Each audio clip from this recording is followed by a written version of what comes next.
to me again, Camelia Flores! So for today's video ay mamomensyon nga ni iba kami, pero syempre bago ang lahat kailangan muna nating maligo kasing magpanos tayong dalawa. Igiling-giling, igiling-giling, igiling-giling ang butit na bulaka. Igiling-giling. Siyempre, bago tayo umalis, sabi ko nga ni sa kanya na manilig ka muna dyan. Hindi pwede mag-angas-angas ka dito kay kailangan mo manilig. Katapos ko nga ni maligo, ito na ako. Maganda na sa paningin yung lahat na maganda man talaga ako. Katapos ko nga ni maligo, nagsuklay na ako. Tapos naglotion-lotion na ako sa aking katawan para nga ni ba mahumot lang ang ating panit. Pagkatapos na syempre nagpabango-pabango man din ako. Tapos syempre kailangan din natin magpabayste kay kahit naman lang malaki ng ating siyang kailangan maganda pa rin tayo sa mata ng madlang people na yan. Tapos pagkatapos ko ay nagpulbo na ako dito para maganda ang skin at brightening skin ng mukha ng pagbumuka mo na yan na hindi ka naman maganda pero maganda ako.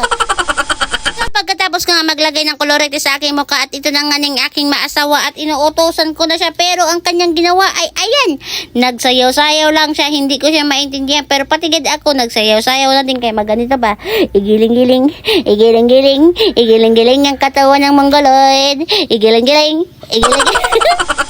At tapos nga namin niya magsayaw-sayaw ay nilagyan na nga ng mansanili ang aking tiyamba para ko na matanggalan ng kabag tapos pinit para basi nga ni ba wala, hindi ko din maalam, basta ako natuod lang ako sa mga pamahiin ng matatanda. Kailangan natin mag-follow sa kanilang rules kay hindi man nga ni tayo mag-follow sa kanilang rules, madami ang sasabihin. Tapos ayun na nga ni aking kaya malaki na siya, hindi ko alam kung ilang bisis pa yan.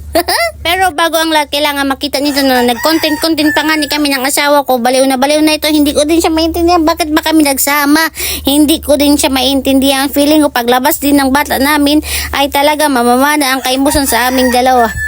Katapos nga namin mag-content ay nanimos na nga ni siya, tapos sabi niya maligo na daw siya kay halanagad maligo ka na para makalis na tayo para makapunsyon. Habang nga ni hinuhulat ko nga ni aking maasawa at ito muna nag-tiktok muna nga niya ako kay aram ko man sa sarili ko na madali ilay niya pumarigo kay hindi iyan nagsashampoo, hindi nga yan nagsasabon, hindi ko nga ni alam ko na parigo yan or naguramos lang or naghuhumoy lang siya ng kanyang body part ng tubig.